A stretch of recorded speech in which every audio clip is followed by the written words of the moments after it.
What did I say? What did I say? I told you guys at the starting of the squad discussion only. India's gonna win the T20 World Cup. The only teams which could give us competition was the South Africa versus New Zealand. Whoever wins that semis is gonna face us in the finals. And guess what? I was right. And well, obviously, what a dominating final for India. I think it's getting a bit too tiresome for us. Yes, three white ball tournaments for the men. The women have also gotten a World Cup in the bag, and the T20 World Cup's coming up for them as well at England. Let's see. I think next year we got the ODI World Cup. So I think everything's kind of lining up. I think this could be the white ball domination era of India. I think this is maybe our eighth T20, sorry, eighth ICC trophy, and we are not so far away from Australia at 15th ICC final, if I'm not wrong. So yeah, I think we've been very dominant throughout the tournament. Yeah, the South Africa game had its hiccups, but I think every loss had a very valuable lesson we could carry forward, and I think that's what everyone just showed today. And I'm very proud of the way the boys took the challenge on. I think I was very scared when Santner actually won the toss, and he was like, "Oh, we're gonna bowl on." Then I was like, "Okay, we're gonna win this one." Because once I saw the pitch, I was they said it was a 200 minimum pitch, so I was like, "Okay, Abhishek, this is the pitch that you have to perform on. There's no exception. So if it's 200, I want you guys hitting that 250, 260." And at a point, we were about to hit 270 as well, but we got a couple of wickets. But let's start from the beginning. Obviously, we have to talk about Abhishek Sharma, the fastest 50, I think, this T20 World Cup. What a way. I think this was what we were expecting of him throughout the tournament because that's what he was doing in the Asia Cup and even in the bilateral series. And finally, I think he had pretty good experience against New Zealand. Like that was the series right before T20 World Cup. He had pretty good experience, and he just played splendid. I think the way he got out, not too happy about that. I mean, that's with most of the players, to be honest. Sanju and Ishan getting out in the same over as well was not looking the best. But Sanju Samson, what return to the team. I think he played four innings completely. I think he four or five. He played Namibia, Zimbabwe, West Indies, South Africa.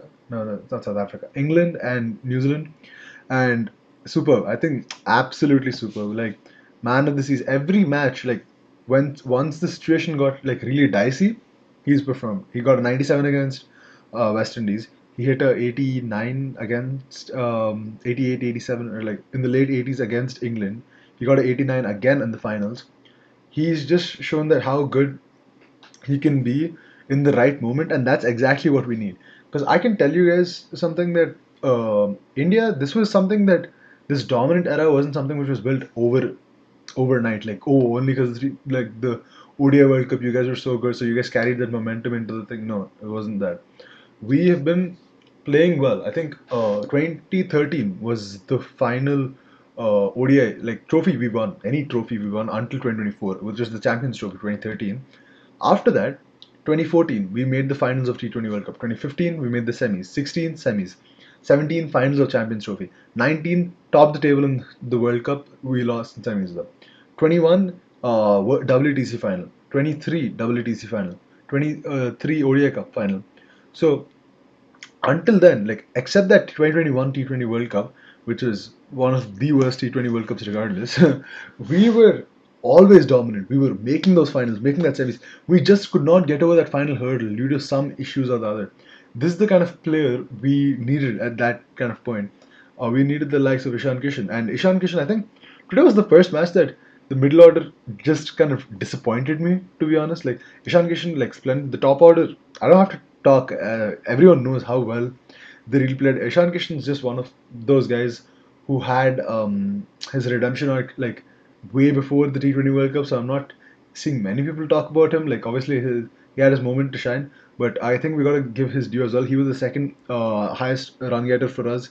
He got us out of tough situations as well. Whenever that early wicket used to fall, he used to come in, save it. And I think he's probably like solidified his spot in this T20 side, and he's gonna stay in for like another World Cup. I feel at least. Hardik Pandya, not the best, 1-4, 1-6. Surya Kumar Yadav, dude, I did not expect a duck from him today. I was generally feeling that he would also play, like get the momentum going as well, but nah, it just did not work out. Tilak Verma, not a good knock. Shivam Dubey, he got us. I think at that point I was breathing. I was like, okay, Shivam Dubey has gotten us over 250. We can, pull it off. Like, but I didn't really expect that our bowlers were going to literally rip the batting order apart. I remember I was outside when the match was happening, and I remember talking to Shittit saying that, oh, if we get a wicket in the power play, we're gonna be good. And everyone was in. I remember like people around me as well. They're like, oh, Final and hit this and shit. I'm like, guys, lightning doesn't strike twice. He hit that way. Yeah, he's a good player. I didn't say he's not. And I've been telling that he would be a good player for KKR even before the T20 World Cup. But I think the way he played that day. You can't replicate that all the time. And there's a certain pressure. That was a semi-final when they were not even going in as favorites. They got that momentum because they got South Africa like down to like 169, and they were like, "Hey, we can actually win this." South Africa might not actually get away with this. So in that momentum as well, that psychological advantage plays in.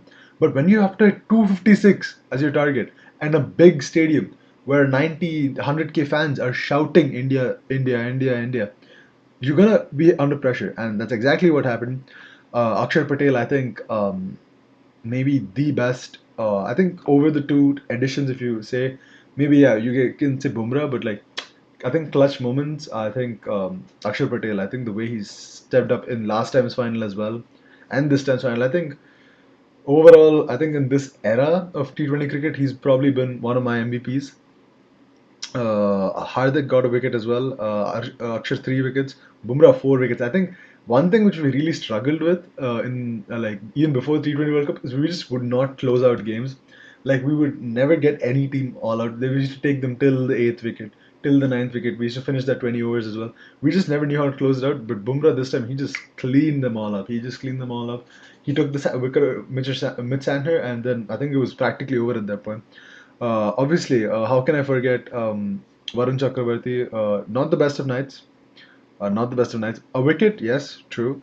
But obviously, you mustn't forget that, yes, Super 8 was slightly rough for him, but he's still number one T20 bowler. On his day, he's a mystery spinner. On his day, if he gets like one good over, you know that entire middle order is going to get like wrecked apart, and you're not going to have a chance to get back into the game. And obviously, my favorite spell of the evening, Abhishek Sharma, 1 over. I think they just gave it to him for the lols at that point. But I was like, hey, if he gets a wicket, it is what it is. And he did exactly that with a fabulous catch by Tilak Verma. And also, yeah, good fielding by Ishan Kishan as well. Dubey at the start, I got really tensed up when the drop happened, but luckily it wasn't too costly. But yeah, I think overall, Abhishek, I mean, everyone actually, Abhishek, Sanju, Ishan, Hardik, Suryakumar, Tilak, Shivam Dubey, Akshar, Varun, Arshdeep, Jasprit Bumrah, Rinku Singh, Kuldeep Yadav, who else am I missing? Mohammad Siraj, obviously.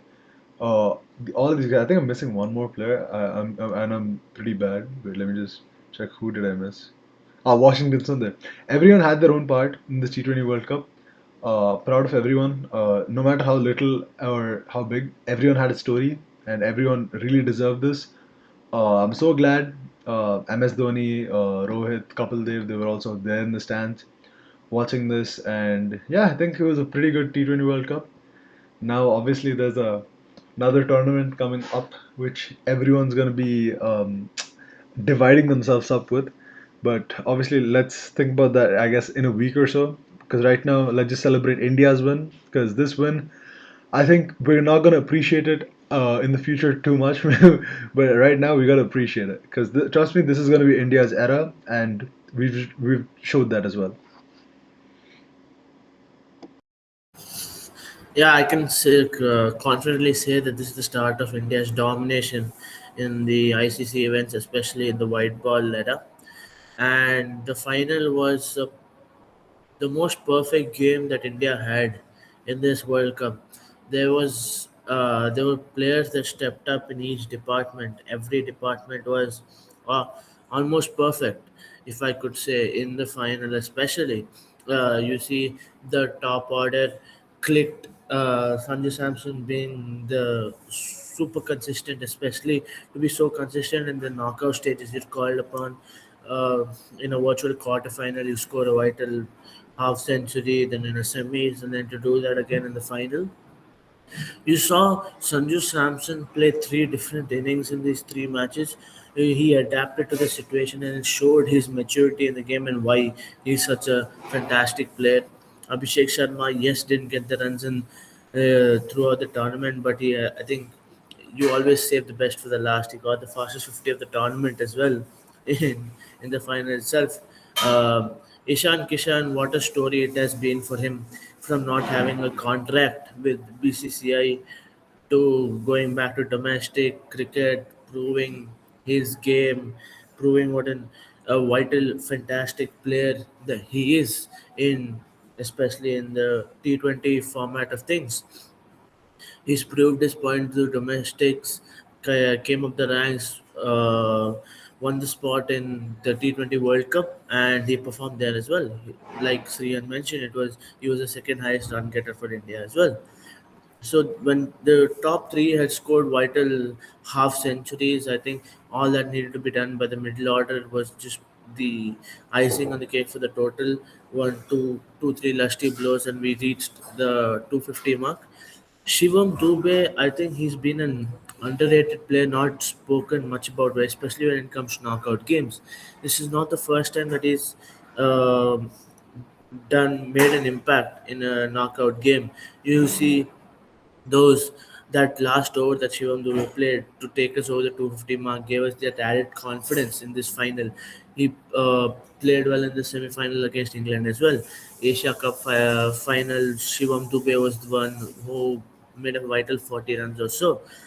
The 2024 World Cup final, Shivam Dubey came in and played that vital 27 or 30 odd runs. So he's proven to become one of T20's India's T20 vital middle order batsman for India.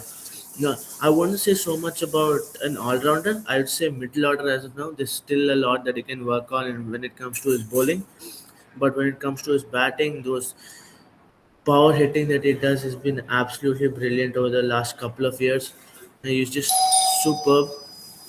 And Akshar Patel has proved why he's so important to this Indian side. Big pressure games, the way he shows up, it might be in the field, with the bat, with the ball. You you name it. You call Akshar Patel and he delivers. This match, his home ground picked up 3 wickets. Just he was absolutely brilliant, and he has been for this Indian setup, and he's definitely there for the long haul in at least the white ball scheme of things. He'll be there here and there in Test cricket as well, but that's a different story altogether. He's been, ab- sorry, he's been absolutely brilliant when it comes to that. Um, Hardik Pandya, he didn't look in rhythm, but those boundaries were vital, and he picked up that 1 wicket with the ball as well. He's one of India's best all rounders right now, and he's proven it enough number of times for us to say so as well. Jasprit Bumrah, there's a reason why he's called the greatest of all time, once in a generation, once in a century bowler for India. He's been absolutely brilliant to have an economy of 6.3 in the T20 World Cup, and you've played big teams as well. It's just phenomenal. Arshdeep Singh as well with the new ball has been good throughout the tournament. He is one of India's vital new ball bowlers. He's really good in the depth as well. He's India's highest wicket taker in T20s as well. Yes, Varun Chakravarti in the later half of the tournament didn't go as he would like, but to pick up 14 wickets in the tournament is also no joke. To be the joint highest wicket taker in the World Cup is no joke, and it shouldn't be taken lightly as well. I think everybody had something to do in this tournament. Special mention to Rinku Singh as well. If you see in the knockouts, the last three matches, yes, he wasn't in the 11, but the contributions he made on the field, these he was quick in the boundary, covered the distances, cut those runs, easy runs, took some good catches as well. So Rinku Singh has been brilliant in the field. He's an exceptional fielder, and it's been a good tournament. Yes, we had shown weaknesses in the tournament, but that's all teams. It's how you overcome that and win a tournament like this. It's an absolute team effort. I think the boys will want to take a break, cool down before they go into another intense tournament that is coming in 20 days. Uh, it's been it's been a World Cup where some experienced players had to prove a point. Some players who had the comeback stories. There were a lot of stories that were made in this, and history is rewritten in this T20 World Cup. It's been absolutely brilliant. Yes, we'll be waiting for the IPL for shooting content again. And until then, I guess we are also will be on the sidelines only until another match comes up. But yes, we've mentioned it before as well. As long as cricket is there, we are there. And guys, don't forget to like, share, and subscribe. See you in the next video. Bye.